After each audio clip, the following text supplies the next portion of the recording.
Assalamualaikum warahmatullahi wabarakatuh. Perkenalkan, kami dari kelompok 8 yang beranggotakan saya sendiri, Novita Dwi Astuti, dan teman saya Puput Yulia Putri. Di sini kami akan menjelaskan tentang materi tujuan hukuman dan terapi sosial. Yang pertama, kita memasuki poin pengertian. Pengertian hukuman adalah dalam bahasa Arab berasal dari kata uqoba yang artinya mengiringi dan datang di belakangnya. Dari pengertian tersebut dapat dipahami bahwa sesuatu disebut hukuman karena ia mengiringi perbuatan dan dilaksanakan sesudah perbuatan itu dilakukan. Dalam bahasa Indonesia, hukuman diartikan sebagai siksa dan sebagainya, atau keputusan yang dijatuhkan oleh hakim. Hukum Islam dapat dipahami sebagai sebuah hukum yang bersumber dari ajaran syariat Islam, yaitu Al-Quran dan Sunnah. Secara sederhana, hukum dapat dipahami sebagai seperangkat aturan atau norma-norma yang mengatur tingkah laku manusia dalam suatu masyarakat. Baik peraturan atau norma itu berupa kenyataan yang tumbuh dan berkembang di masyarakat maupun sebuah ketentuan yang ditetapkan oleh penguasa.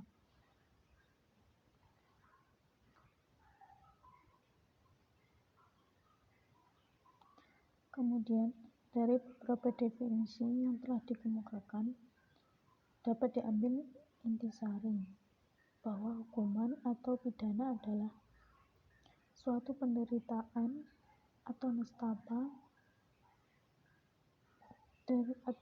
atau akibat-akibat lain yang tidak menyenangkan yang diberikan dengan sengaja oleh badan yang berwenang kepada seseorang yang cakap menurut hukum yang telah melakukan perbuatan atau peristiwa tersebut. Kemudian macam-macam hukuman. Yang pertama, berdasarkan pertalian hukuman yang satu dengan yang lain ada 4 jenis hukuman, yaitu A. Hukuman pokok. Hukuman utama yang dijatuhkan kepada si pelaku kejahatan. Dalam hal ini, hakim hanya memberikan hukuman kepada si pelaku kejahatan hanya sesuai dengan nasnya, seperti hukuman mati bagi orang yang melakukan pembunuhan dengan sengaja. Kemudian yang B, hukuman pengganti. Hukuman yang diterapkan sebagai pengganti karena hukuman pokok tidak dapat dilaksanakan karena sesuatu hal, seperti hukuman diat dijatuhkan kepada pelaku pembunuhan sengaja yang dimaafkan oleh keluarga korban. Kemudian yang C, hukuman tambahan. Hukuman tambahan adalah suatu hukuman yang menyertai hukuman pokok tanpa adanya keputusan hakim, seperti seseorang yang membunuh pewaris, dia tidak akan mendapat warisan dari harta si terbunuh, atau hukuman tambahan. Yang keempat yaitu D, hukuman pelengkap, yaitu suatu tambahan hukuman pokok melalui keputusan hakim sendiri, seperti pemecatan terhadap pegawai PNS yang telah melakukan kejahatan. Kemudian yang kedua, berdasarkan kewenangan hakim dalam memutuskan perkara ada 2 jenis hukuman, yaitu yang pertama, hukuman yang bersifat terbatas berdasarkan hukuman yang telah ditentukan besar kecilnya.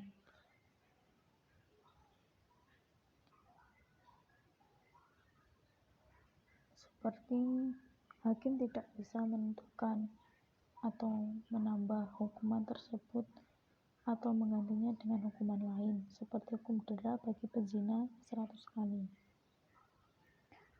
Kemudian, hukuman yang memiliki alternatif untuk dipilih antara batas tertinggi dan batas terendah. Dalam hal ini, hakim dapat memilih jenis hukuman yang dianggap mencerminkan keadilan bagi terdakwa. Yang ketiga, berdasarkan dari segi besarnya, hukuman ada 2 jenis, yaitu hukuman yang telah ditentukan macam dan besarnya, di mana hakim harus melaksanakannya tanpa ditambah atau dikurangi sedikit pun.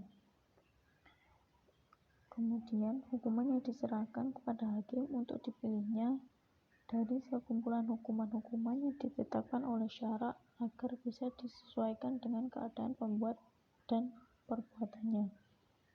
Kemudian yang keempat, berdasarkan dari segi macamnya, jarimah yang diancam ada 4 jenis hukuman, yaitu A. Hukuman hudud, yaitu hukuman yang ditetapkan atas jarimah hudud. B. Hukuman diat qisas, yaitu yang ditetapkan atas jarimah diat qisas. Hukuman kafarat, yaitu yang ditetapkan untuk sebagai jarimah qisas dan diat.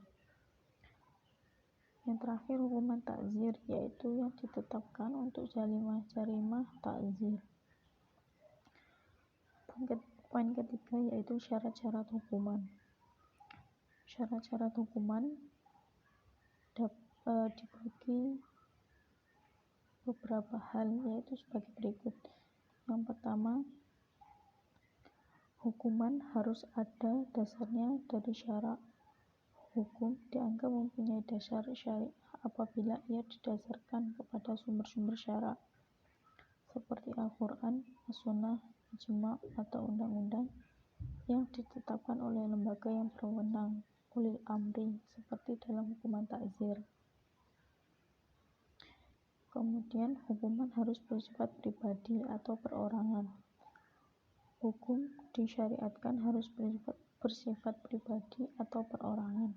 Ini mengandung arti bahwa hukuman harus dijatuhkan kepada orang yang melakukan tindak pidana dan tidak mengenai orang lain yang tidak bersalah. Kemudian, hukuman harus berlaku umum. Selain 2 syarat atau disebutkan di atas, hukuman juga disyaratkan harus berlaku umum. Ini berarti hukuman harus berlaku untuk semua orang tanpa adanya diskriminasi apapun pangkat, jabatan, status, dan kedudukannya. Sekian materi yang saya sampaikan. Materi selanjutnya akan disampaikan oleh rekan saya, Puput Yulia Putri. Ketiga, tujuan hukum dalam Islam. Yang pertama, pencegahan serta pembalasan atau aradu wa zahru. Pencegahan berarti suatu hukum yang dijatuhkan kepada seseorang. Yang kedua, perbaikan serta pengajaran atau al-islah wa tazhib. Perbaikan berarti memberikan hukuman dengan tujuan memperbaiki pelaku kejahatan, baik dalam membentuk nilai moral maupun yang lain. Yang keempat, tujuan dalam hukum positif. Hukum positif telah mengalami beberapa fase. Fase-fase tersebut sebagai berikut. Yang pertama, fase balasan perseorangan. Yang kedua, balasan Tuhan dan balasan umum. Yang ketiga, fase kemanusiaan. Yang keempat, fase keilmuan. Yang kelima, kolerasi hukum dan terapi sosial. Untuk memenuhi kebutuhan masyarakat, maka perlu terbentuknya hukum sebagai sosial kontrol dan terapi sosial, yaitu sehingga tercapai keserasian dan antara stabilitas dengan perubahan masyarakat. Sekian presentasi dari kami, kurang lebihnya mohon maaf. Wassalamualaikum warahmatullahi wabarakatuh.